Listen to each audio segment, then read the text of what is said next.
बचपन से ही क्रिकेट प्रेमी रहा हूं मैं। क्रिकेट देखना और पढ़ना इतना अच्छा शौक था मेरा कि वो धीरे धीरे मेरे अंदर समाते गया। ये कहना ये जो वर्ल्ड कप होता है जी, वर्ल्ड कप में भी आप छत्तीसगढ़ से इकलौते पत्रकार हैं जिनको वहां जाने के लिए आपको अप्रूवल मिला। कवर्धा जैसे छोटे से शहर से निकलकर राष्ट्रीय स्तर पर आप पत्रकारिता करना क्रिकेट को लेकर इतना चुनौतीपूर्ण रहा। देखिए, चुनौतियां तो हर एक बड़े मंच में आती है कि मैं प्रेस कॉन्फ्रेंस में जाता हूं, शुभमन गिल प्रेस कॉन्फ्रेंस में आते हैं। हाँ, ये बड़ी उपलब्धि है। मैं वीडियो भी देखा था, आप शुभमन गिल से सवाल किए और उसी से रिलेटेड एक और फिर क्वेश्चन। अगले मैच हमारा न्यूजीलैंड से है। 2003 के बाद हम लोगों ने उनको आईसीसी टूर्नामेंट में नहीं हराया है, तो इस पर कुछ चर्चा अगर टीम में हुई हो तो। मुझसे प्रेस कॉन्फ्रेंस में किसी ने पूछा कि 2003 के बाद हम न्यूजीलैंड से आईसीसी में जीते नहीं है कभी। बात तो सही है। एक सवाल और है, आने वाले समय में आपका लक्ष्य क्या है? पत्रकारिता के क्षेत्र की अगर बात करें तो मैंने जो मैचेस कवर किए हैं वो भारत के अंदर ही किए हैं।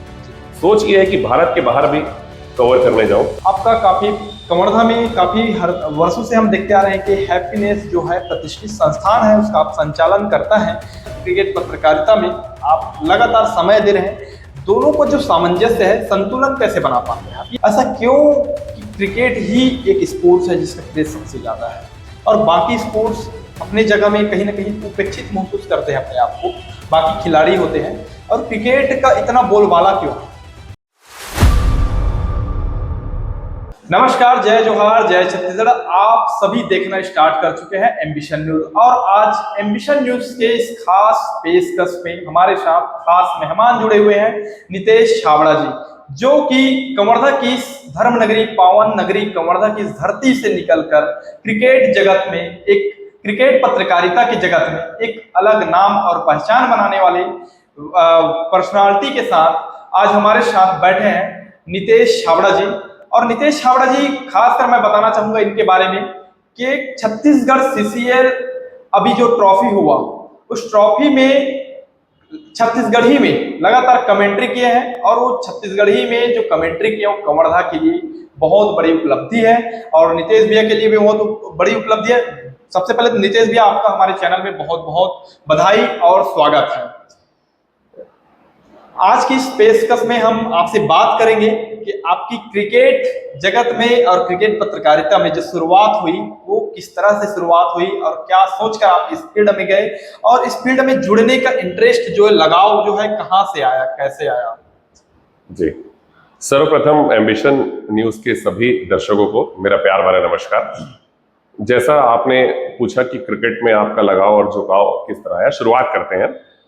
बचपन से ही क्रिकेट प्रेमी रहा हूं मैं। क्रिकेट अच्छा खेलता था मैं, और ड्यूज बॉल क्रिकेट में मैं स्कूल लेवल क्रिकेट में जिला को रिप्रेजेंट किया। उस समय हालांकि कवर्धा जिला नहीं बना था, मध्य प्रदेश के अंदर हम आते थे, तो स्कूल की टीम से जो एक कॉमन टीम बनती थी कवर्धा शहर की, उसका प्रतिनिधित्व तो मैंने किया हुआ है। छुई खदान और खैरागढ़ जाकर खेले भी हैं, डिवीजन लेवल तक की क्रिकेट, संभाग लेवल तक की क्रिकेट खेले हमने। उसके बाद लगातार क्रिकेट में मेरी रीडिंग होती थी। क्रिकेट सम्राट एक बहुत प्रसिद्ध मैगजीन हुआ करती थी उस समय, अब तो वो बंद हो गई आना, तो उसको मैं लगातार पढ़ता था। क्रिकेट देखना और पढ़ना इतना अच्छा शौक था मेरा कि वो धीरे धीरे मेरे अंदर समाते गया। ये कहना एज क्या रहा होगा उस टाइम जब आप क्रिकेट के बारे में, जब इंटरेस्ट आया आपको कि क्रिकेट के बारे में जानना सीखे आप, और उसमें जब भी क्रिकेट में आप घुसे उस टाइम आपका उम्र क्या था, एज क्या था? देखिए, अगर बचपन की बात करूं तो मैं 7-8 साल की उम्र से क्रिकेट देखने लग गया था घर में, टेलीविजन में। बिल्कुल, जैसे आप क्रिकेट में जुड़े होंगे तो उस टाइम का जो आपका पढ़ाई का लेवल और स्तर जो वो था, वो क्या कैसा रहा होगा? क्या पढ़ाई को छोड़ के आप क्रिकेट में घुसे, या फिर दोनों एक साथ मेंटेन करके चले हो? नहीं, पढ़ाई में मैं एक औसत ही था स्कूल लाइफ तक, मुझे ऐसा कहना चाहिए। स्कूल लाइफ तक मैं पढ़ाई में बहुत अच्छा भी नहीं था, बहुत खराब भी नहीं था, एक औसत छात्र रहा हूँ।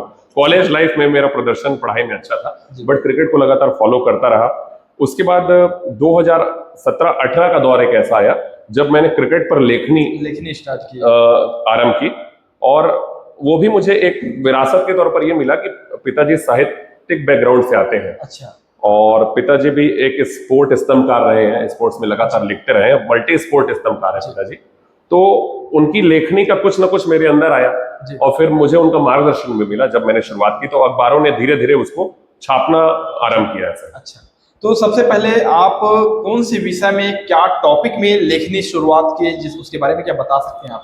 जैसे मैंने शुरुआत की, भारतीय टीम का जो प्रदर्शन होता रहता था उस पर मैंने आर्टिकल्स लिखना चालू किए, जी। उस पर अपनी जो राय है वो व्यक्त करना मैंने आरंभ किया। और फिर 2019 का विश्व कप आया, उस दौरान नव भारत अखबार में मेरी 2 बहुत बड़ी कवर स्टोरी लगी, पूरे 1 पेज की। जी जी। तो वो एक बहुत बड़ा एक अचीवमेंट था मेरे लिए। और उस समय मुझे रायपुर स्तर पर भी कुछ ऐसे लोग हैं जिनके तरफ से एप्रिसिएशन, तारीफ मिली कि आपने बहुत अच्छा लेख लिखा हुआ है विश्व कप पर। तो वहां से मुझे और ज्यादा मोटिवेशन मिला, ये कहना चाहिए। तो लगातार मैं अपनी लेखनी करता रहा। फिर 2021 का एक दौर आया जब रायपुर में रोड सेफ्टी वर्ल्ड सीरीज हुई थी, जो लेजेंड सीरीज जिसमें सचिन तेंदुलकर खेलने आए थे। वो कोविड का भी दौर था, आपको याद होगा। जी जी। तो उस समय पहली बार मुझे क्रिकेट पर मीडिया अधिमान्यता मिली, अच्छा, मेरा एक्रेडिटेशन 2021 कार्ड में? मिला। जी पहले बार। बिल्कुल। तो जब पहले बार मीडिया अधिमान्यता मिली, उस टाइम का समय कैसा रहा होगा, और उस टाइम से आप फिर लगा होगा कि क्रिकेट की फील्ड में मेरे को आगे बढ़ना है। और आज जैसे एक छोटा सा मैच है, छत्तीसगढ़ में जो मैच हुआ, लीजेंडरी मैच। अब जैसे आईसीसीएल का जो मुख्य जो वर्ल्ड कप होता है, जी वर्ल्ड कप में भी आप छत्तीसगढ़ से इकलौते पत्रकार हैं जिनको बिल्कुल। वहां जाने के लिए आपको अप्रूवल मिला। बिल्कुल तो वो टाइम आपके लिए, उस दौर कैसा रहा, वो दौर के बारे में मैं जानना चाहूंगा। बिल्कुल। जो जहां से मैंने बोलना आरंभ किया था कि 2021 में मुझे मीडिया अधिमान्यता मिली, पहली बार मैं मीडिया बॉक्स में जाकर अनुभव किया कि कैसा होता है। और बड़े बड़े पत्रकार जो देश के बड़े बड़े न्यूज ग्रुप से आते थे, उनसे मैंने कुछ कुछ जाना कि क्रिकेट में और किस तरह से अच्छा लिखा जा सकता है और किस तरह से वे कार्य करते हैं। तो उनका एक माहौल मिला।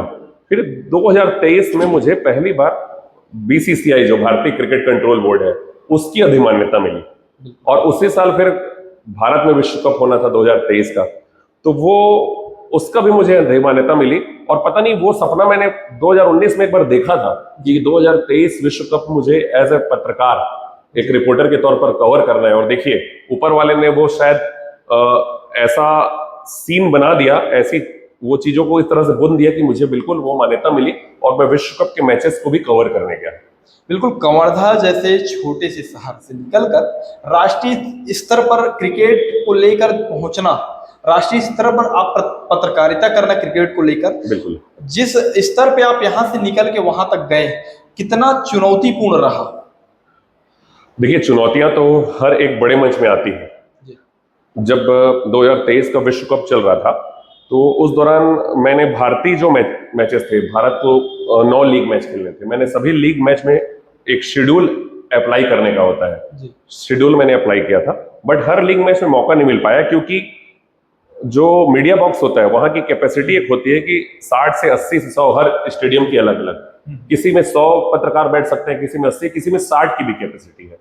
तो फिर मुझे मौका मिला, पहली बार भारत और बांग्लादेश का जो मैच हुआ था पुणे में, उसको कवर करने का मौका मिला। तो मैं पुणे गया कवर करने, और वो मैच में विराट कोहली ने शतक लगाया, भारत ने अच्छे से मैच जीता।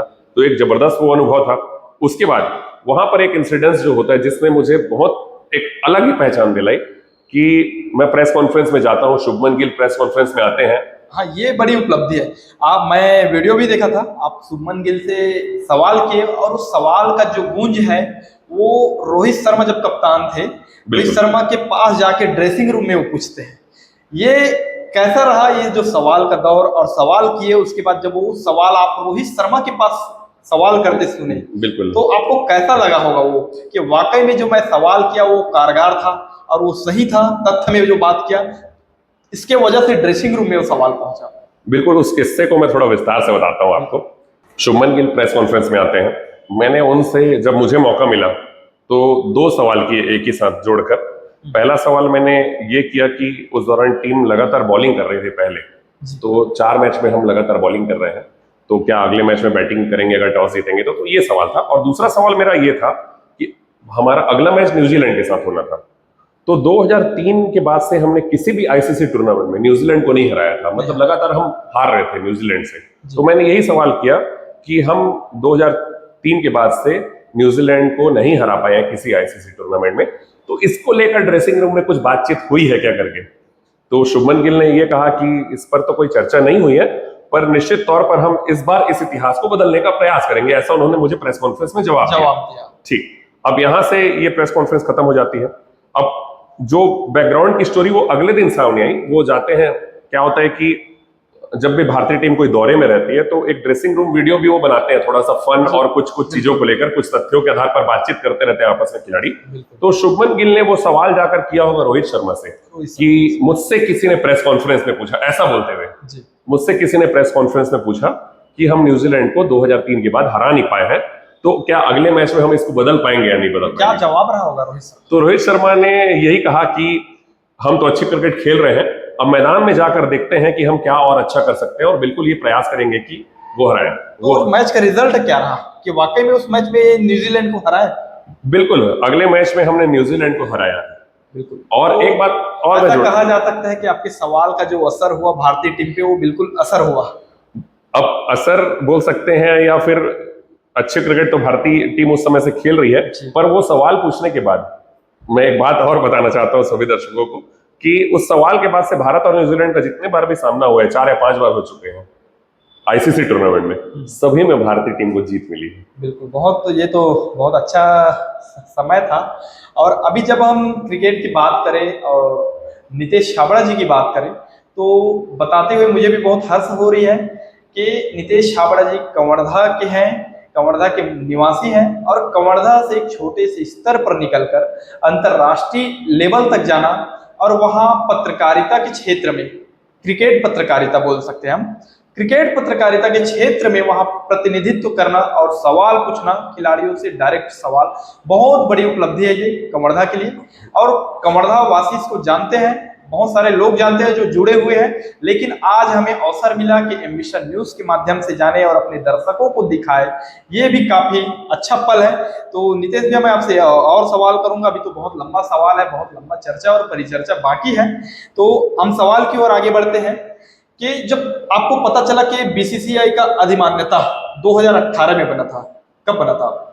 बीसीसीआई की तो 2023 में 23 में बना। जो अधिमान्यता आपको बीसीसीआई का जो मिला, उस समय आपके लिए कैसा रहा, और आपकी जो प्रतिक्रिया थी, आपकी जो प्रतिक्रिया कैसा रहा जब बीसीसीआई का अधिमान्यता प्राप्त हुआ? बिल्कुल, मतलब ये बोलना चाहिए कि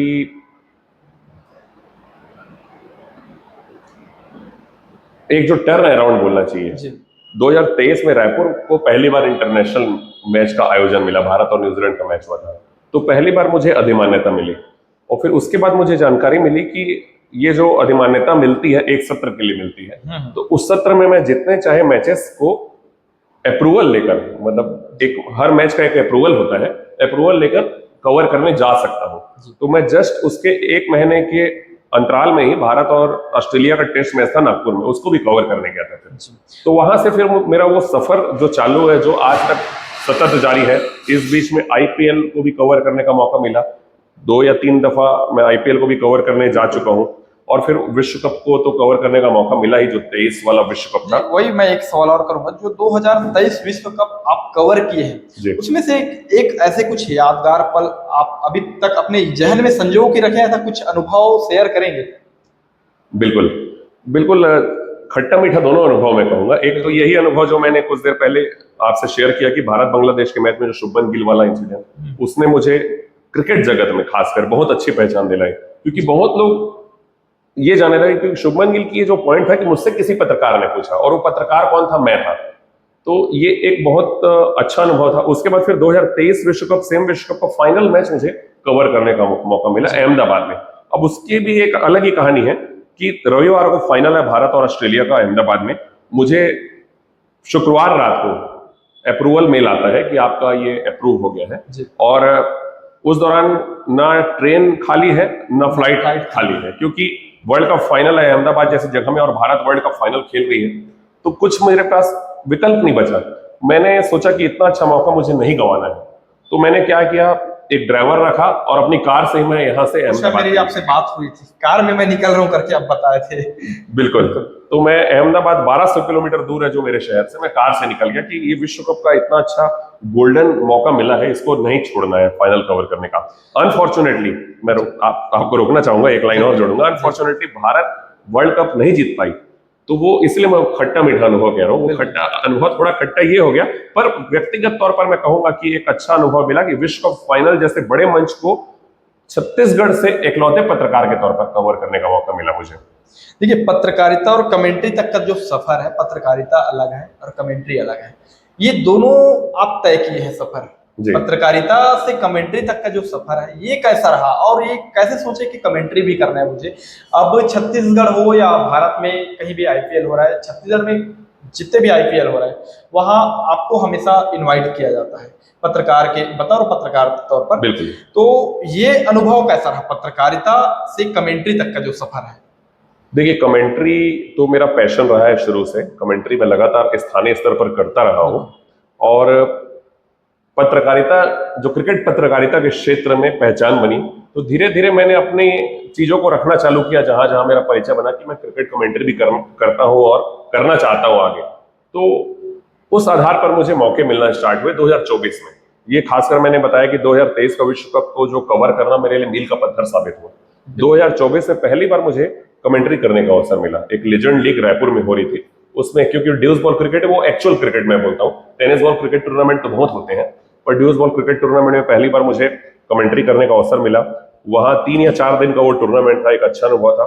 उसी आधार पर मुझे फिर छत्तीसगढ़ क्रिकेट प्रीमियर लीग जो पहला सीजन हुआ 2024 में ही, छत्तीसगढ़ का सबसे बड़ा क्रिकेट प्रीमियर लीग। बिल्कुल। तो इस प्रीमियर में आपको कमेंट्री करने के लिए बुलाया गया जी। ये अनुभव कैसा रहा? और जब आपको बुलाया गया तो आप क्या सोचे कि आपको लगा कि वाकई में जो मैं मेहनत किया हूँ आज तक, जो जितना मेहनत किया हूँ उसका फल मिल रहा है, ऐसा लगा क्या आपको?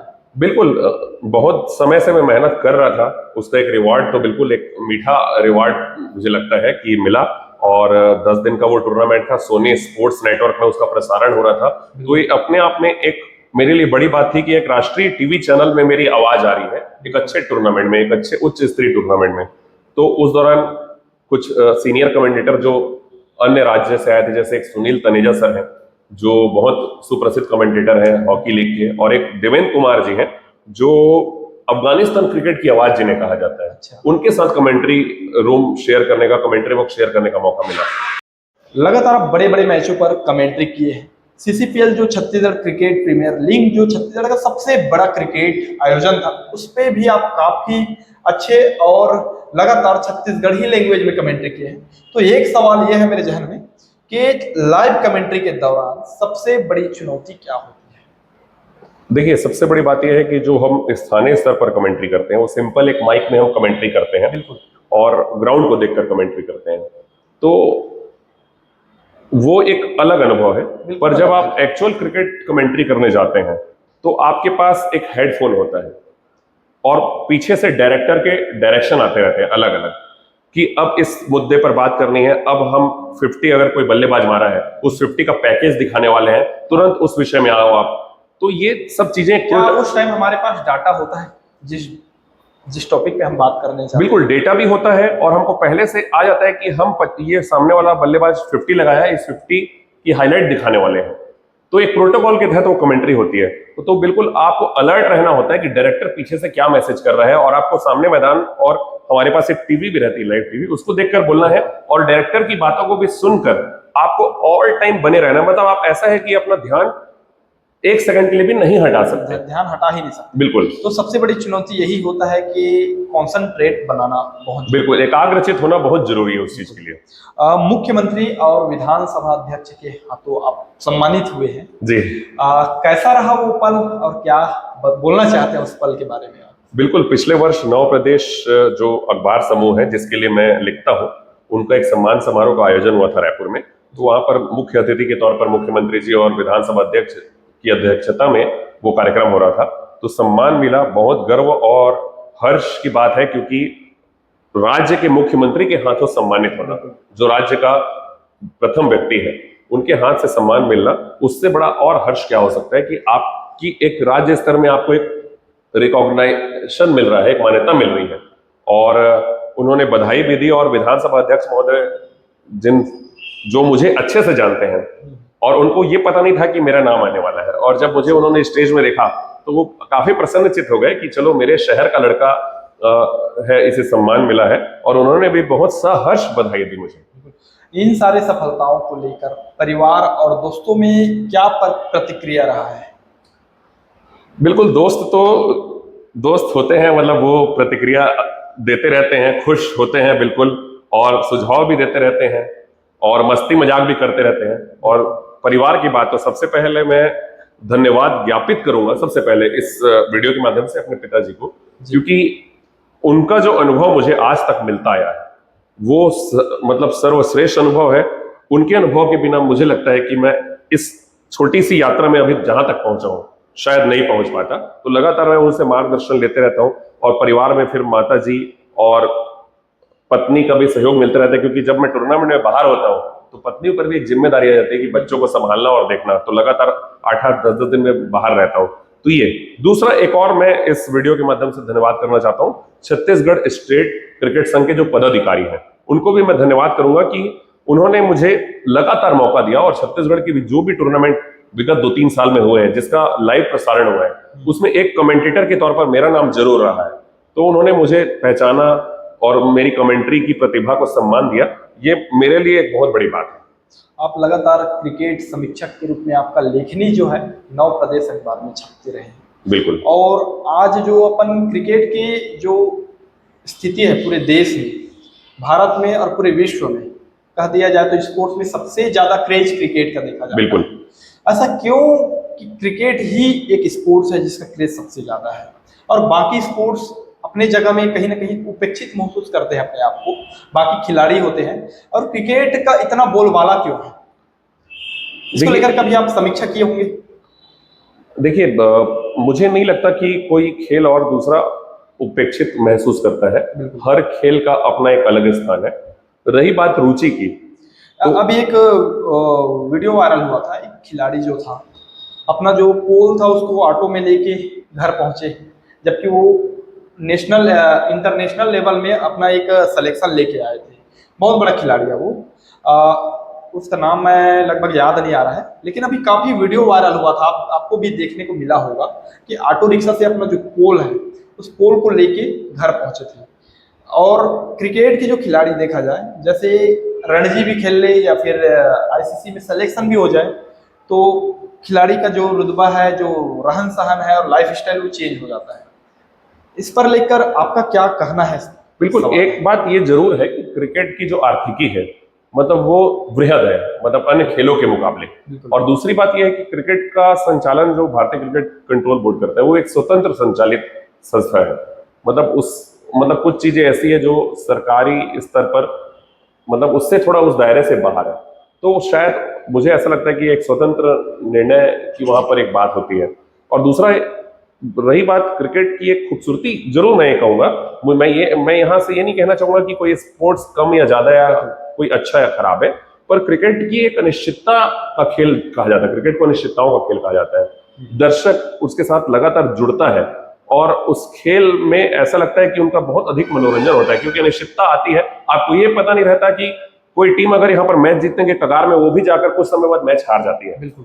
तो ये उसकी खूबसूरती है, तो इसलिए शायद दर्शक बहुत ज्यादा जुड़ते हैं। और एक बात ये है कि कोई भी खेल हो, उसके सबसे बड़े स्टेक होल्डर दर्शक ही है। जिस दर्शक को जितने ज्यादा माफ कीजिएगा, जिस खेल को जितने अधिक दर्शकों को प्यार मिलेगा, वो खेल उतना ही प्रगति पर रहेगा।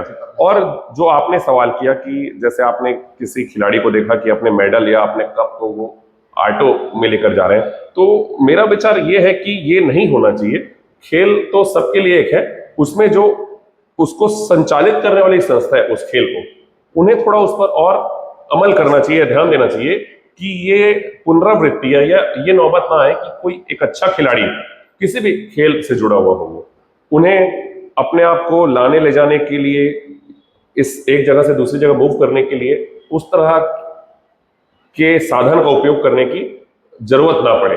शायद ये संचालन करने वाली संस्था की जिम्मेदारी है, मुझे ऐसा लगता है। अगले सवाल की ओर मैं लेके चलना चाहूंगा। क्षेत्रीय भाषा में जब भी आप कमेंट्री किए हैं, तो क्षेत्रीय भाषा को लेकर दर्शकों का जो रिस्पॉन्स है वो क्या रिस्पॉन्स मिला है? बिल्कुल अच्छा सवाल किया आपने। सबसे पहले तो मैं आना चाहूंगा कि आपने देखा होगा कि आईपीएल जो होता है उसमें 7-8 अलग अलग क्षेत्रीय भाषाओं में कमेंट्री आप विगत कुछ वर्षों से सुन रहे हैं। खासकर उसमें आप अगर सुने होंगे कि भोजपुरी कमेंट्री का एक बहुत ही अलग ऑरा बन गया है। बिल्कुल। तो भोजपुरी कमेंट्री के लिए दर्शक भी बहुत है, क्योंकि उत्तर प्रदेश और बिहार जैसे बड़े राज्य जो भोजपुरी को फॉलो करते हैं। तो मैं वही बोलने का मतलब ये है कि छत्तीसगढ़ी भाषा में, जब छत्तीसगढ़ में अगर आईपीएल किया जा रहा है तो छत्तीसगढ़ी भाषा में ही क्यों ना कमेंट्री किया जाए। इसको लेकर रिस्पांस कैसा मिला है? अब जब अभी CCPL Chhattisgarh cricket premier league का जब आयोजन हुआ तो इसमें रिस्पांस क्या रहा है क्षेत्रीय भाषा को लेकर? देखिए, आपका जो पहला सवाल है उस पर जल्दी से आता हूं कि आईपीएल को संचालित करने वाली संस्था है भारतीय क्रिकेट बोर्ड, तो वो उन पर निर्भर करता है कि वो इस भाषा को आगे अपनाना चाहते हैं या लेना चाहते हैं कि नहीं। पर छत्तीसगढ़ क्रिकेट प्रीमियर लीग जो सीसीपीएल अभी हुआ, उसमें छत्तीसगढ़ स्टेट क्रिकेट संघ की एक अच्छी पहल थी कि उन्होंने स्थानीय भाषा को सम्मान दिया और पहली बार छत्तीसगढ़ी कमेंट्री का आयोजन हुआ। और आपने जो सवाल किया उस पर आता हूं कि आपको किस तरह से अनुभव हुआ, तो बिल्कुल अच्छा अनुभव रहा, बहुत कुछ सीखने को मिला। छत्तीसगढ़ी भाषा में लगातार मैं अपने आप को बढ़ाने का प्रयास कर रहा हूं, तो मुझे कुछ अच्छे सुझाव भी मिले, सकारात्मक सुझाव भी मिले अलग अलग सोशल मीडिया में कमेंट के माध्यम से, और उसको मैंने अपने अंदर उतारने का प्रयास भी किया। तो एक अच्छा अनुभव रहा है और मुझे लगता है कि एक बार ये इस सीजन में आरंभ हुआ है, तो अगले सीजन से लगातार आप छत्तीसगढ़ी कमेंट्री सीसीपीएल में देखेंगे, मुझे ये लगता है। एक सवाल और है, आपसे ही जुड़ी सवाल है, अगर कोई युवा पीढ़ी खेल पत्रकारिता के फील्ड में आगे जाना चाहती है तो उनके लिए आपकी सलाह जो है, आपका जो सलाह है वो क्या सलाह देना चाहिए? देखिए, सबसे पहली बात यह है कि अगर आप खेल पत्रकारिता में आगे बढ़ना चाहते हैं तो आपको 3-4 खेल को आप पहले चयन करें, किस खेल को आप अपनाना चाहते हैं और उस खेल को फॉलो करना चालू करें। उस पर आपकी रुचि जरूर हो, क्योंकि जब तक कि आपकी रुचि नहीं होगी ना, आप उसकी जो तकनीकी चीजें हैं वो नहीं सीख सकते। फिर उसको आप लगातार देखना चालू करें और उस पर अपनी राय व्यक्त करना चालू करें, स्वतंत्र राय रखें, लिखना चालू करें उस पर धीरे धीरे। उस तरह से आप उसमें आगे बढ़ सकते हैं। और कोशिश यही होनी चाहिए कि 2 या 3 स्पोर्ट जरूर आपके अंडर हो, मतलब जो 2-3 स्पोर्ट में आपकी अच्छी कमांड हो। क्योंकि एक स्पोर्ट, चले क्रिकेट तो एक बहुत बृहद खेल है, पर साथ में जैसे राष्ट्रीय खेल हम हॉकी की बात कर लें, उस पर भी आपकी कमांड ठीक हो। टेनिस भी एक अच्छे तरह से खेला जाता है। साथ ही शतरंज भारतीयों का एक अच्छा खेल है जिसमें भारत की अच्छी उपलब्धियां रही हैं। तो इस तरह से आप उस स्पोर्ट की तकनीकी पहलुओं पर नजर रखें और उस पर अपनी राय व्यक्त करें, और लिख कर आप अपनी स्वतंत्र राय व्यक्त कर सकते हैं और किसी न्यूज पोर्टल या किसी न्यूज ग्रुप से जुड़कर आप अपने आप को और आगे बढ़ा सकते हैं। एक सवाल और है, आने वाले समय में आपका लक्ष्य क्या है? देखिए, लक्ष्य तो बिल्कुल हर किसी का कुछ ना कुछ होता है। कोई अगर किसी क्षेत्र में आगे बढ़ रहा है तो एक मुख्य बिंदु भी होता है जिसकी चाह उसको होती है। कुछ लक्ष्य है, जैसे अभी तक मैंने जो पत्रकारिता के क्षेत्र की अगर बात करें तो मैंने जो मैचेस कवर किए हैं वो भारत के अंदर ही किए हैं। सोच ये है कि भारत के बाहर भी कवर करने जाऊं, जैसे आईसीसी टूर्नामेंट होता है। मतलब ये कह सकते हैं कि इसमें 2 सवाल का जवाब छिपा हुआ है। मैं एक सवाल और करना चाहता था आपसे कि आपका कोई लक्ष्य है या कोई सपना है जो अभी भी अधूरा है, तो आप इसी सवाल में जवाब दे दिए कि भारत के बाहर में को जाके एक बार पत्रकारिता करने का मौका मिले। बिल्कुल बताइए आगे। देखिए, क्या होता है कि लक्ष्य, जब आप एक लक्ष्य को पा लेते हैं तब आपका लक्ष्य अगला कुछ और निर्धारित हो जाता है, मुझे ऐसा लगता है। जैसे 2023 से पहले मेरा एक लक्ष्य था कि 2023 विश्व कप को कवर करना है, उस लक्ष्य को पाने का मौका मिला। अब वहां से एक और निर्धारण ये हो गया कि अब विदेश में जाकर भी मुझे मैचेस कवर करने हैं। अभी भी वो अधूरा है, उसको पूरा करना है आगे जाकर। दूसरा, कमेंट्री के क्षेत्र की अगर बात करें तो अभी जो मैं अपने आप को देख पाता हूं कि छत्तीसगढ़ स्तर तक मेरी एक पहचान बनी है। अब मेरी सोच ये है कि मैं अपने आप में और कार्य करूं, अपनी कमेंट्री के स्तर को और ऊंचा बनाऊं, जिसके लिए मैं लगातार प्रयासरत हूं और उस स्तर से मैं राष्ट्रीय स्तर तक अपनी एक पहचान बनाऊं, ये सोच है। अब उसका रास्ता मैं अपने हिसाब से अपनी प्रक्रिया में बढ़ रहा हूं आगे। अब वो रास्ता मुझे ऐसा लगता है धीरे धीरे अपने आप खुलेगा। मुझे ये तो नहीं पता कि कब और कैसे खुलेगा, पर जिस तरह से मैं पिछले 6 साल का सफर मैंने तय किया है, जगह धीरे धीरे बनती ही गई है, आगे ही बढ़ रहा हूं मैं, एक एक सीढ़ी ऊपर चढ़ा हूं। तो मुझे ये लगता है कि उस लक्ष्य को भी पाने के लिए मैं आगे अग्रसर होऊंगा। मेरे ऊपर निर्भर है कि किस तरह से मैं मेहनत करता हूं और किस तरह से अपने आप में जल्द से जल्द सीखने का प्रयास करता हूं। मतलब सबसे बड़ी बात यही है कि आपको अगर अपना स्तर ऊंचा उठाना है तो आपको बहुत तेजी से सीखना होगा कि कहां पर आप पीछे रह रहे हैं, उस चीज को सुधार करो और उसमें आगे बढ़ो। तो प्रक्रिया में हो, प्रोसेस में हो अपनी। लास्ट सवाल है, उपलब्धियों पर बात करेंगे हम। बिल्कुल। अभी तक आपने जो कवर्धा से निकलकर जो अंतर्राष्ट्रीय क्रिकेट तक की जो सफर है, आप क्रिकेट पत्रकारिता तक जो सफर है, उस सफर में क्या क्या उपलब्धियां रहे अपने साथ, उनके बारे में एक बार शॉर्ट में बताइए। मुझे लगता है कि जितने सवाल आपने किए और जितने मैंने जवाब दिए, उसने सभी उपलब्धियों का जिक्र धीरे धीरे हो ही गया है। पर फिर भी अगर आप एक संक्षेप में जानना चाह रहे हैं तो उपलब्धि सबसे बड़ी तो विश्व कप को कवर करना रहा है। राज्य से एक लौता रिपोर्टर जो 2023 विश्व कप को कवर करता है वो मैं हूं, तो एक अपने आप में मुझे लगता है कि एक अच्छी बात है जिसमें मेरा ही नाम लिखा जाता है, या जिनको इस बारे में जानकारी है वो जानते हैं कि नितेश छाबड़ा एक व्यक्ति है जिसने ये 2023 विश्व कप का फाइनल कवर किया छत्तीसगढ़ राज्य से। दूसरी उपलब्धि मैं अगर ये कहूँ तो कमेंट्री के क्षेत्र में मैं लगातार मुझे आगे बढ़ने का मौका मिल रहा है और छत्तीसगढ़ स्तर तक मुझे पहचानने की कोशिश हुई है। सभी को धन्यवाद भी ज्ञापित करूंगा फिर से कि जिन्होंने मुझे मौका दिया। और तीसरी बात, कुछ समय पहले कवर्धा में कवर्धा प्रीमियर लीग हुआ था, इस पर भी थोड़ा सा मैं अपने विचार रखना चाहूंगा। राज्य स्तर तक तो मैंने कमेंट्री की, वो जो ड्यूज बॉल को फॉलो करते हैं वहां तक मेरी आवाज जाती थी, पर कवर्धा शहर में जब केपीएल हुआ तो कवर्धा शहर के और जिले के जो दर्शक हैं जिन्होंने उस केपीएल को अच्छे से फॉलो किया, क्योंकि लगभग 1 महीने का वो टूर्नामेंट था, तो वहां पर भी मुझे बहुत एप्रिसिएशन मिला, बहुत लोगों की पर्सनल तारीफ हुई, व्यक्तिगत तौर पर मुझे मैसेजेस आए, जो भी मुझसे मिलता था बोलता था कि आपकी कमेंट्री बहुत अच्छी है, आप इसे और आगे बढ़ाएं, इस पर और कार्य करें, इसे और आगे ले जाएं। तो ये पहचान मुझे अपने शहर में पहचान उस टूर्नामेंट के माध्यम से मिली। उसके लिए भी मैं धन्यवाद ज्ञापित करना चाहूंगा माननीय जो विजय शर्मा जी और उनकी जो पूरी टीम है, उन्होंने मुझे उस कमेंट्री में मौका दिया। एक सवाल, लास्ट सवाल मैं पूछना चाहूंगा कि हर एक व्यक्ति का अपना व्यक्तिगत कार्य भी होता है।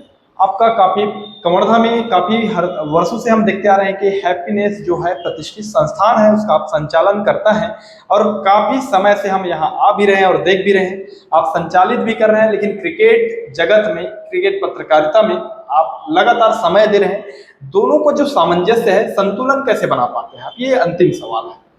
देखिए, सबसे पहले एक चीज को मैं थोड़ा सा करेक्ट करना चाहूंगा कि संचालन करता मेरा बड़ा भाई है, जो मेरे मतलब शॉप में, मेरे कैफे में पूरा समय देता है, तो उनका सबसे बड़ा साथ मिलता है। हाँ, ये है कि उनको सहयोग मैं करता हूँ। हाँ। कि वो बोल सुन नहीं सकते मेरे बड़े भाई साहब जो हैं, पर फिर भी पूरा समय देते हैं अच्छे से और अच्छे से संचालित करते हैं। और उस संचालन के बीच में जो तकलीफ आती है, जो परेशानियां आती है, उसको दूर करने का मैं प्रयास करता हूँ, उनके साथ जुड़कर, उनके साथ लगकर। तो मैं जो समय मैनेज कर पाता हूँ, आपने जो सवाल किया, तो उनका बहुत बड़ा हाथ है कि वो अधिकतर समय देते हैं कैफे में, तो उस वजह से मैं अपना समय क्रिकेट को और इस क्षेत्र में, इस जगत में दे पाता हूं। तो मैं उनको भी बहुत बहुत धन्यवाद करता हूं कि जिस वजह से मैं आगे लगातार बढ़ पा रहा हूं इस क्षेत्र में। बिल्कुल, बहुत अच्छा इंटरव्यू रहा है और ये नितेश छाबड़ा जी हैं, कवर्धा से जुड़े हुए हैं, कवर्धा के रहने वाले हैं, लेकिन आज कवर्धा से बाहर निकलकर छोटे से धर्म नगरी और पावन जो नगरी है कवर्धा का, महामाया की नगरी है, इस नगरी से, कबीर की नगरी से निकलकर छत्तीसगढ़ और पूरे भारत स्तर पर क्रिकेट कमेंट्री और क्रिकेट पत्रकारिता के क्षेत्र में एक अलग ही पहचान बनाए हैं और लगातार हम ऐसे शख्सियत को अपने चैनल पे सामने लाते हैं। और आप देखे भी हैं, लगातार अनेक फील्ड से जुड़े हुए लोगों का इंटरव्यू किए हैं और उनको, उनका जो साक्षात्कार है, वो साक्षात्कार हम लगातार दिखाते आ रहे हैं। तब तक आप हमारे साथ बने रहें एम्बिशन न्यूज में, और आने वाले दिनों में ऐसे और अनेक फील्ड से जुड़े हुए शख्सियत को सामने लाएंगे और दिखाएंगे। फिलहाल के लिए आप देखते रहें एम्बिशन न्यूज। धन्यवाद। धन्यवाद।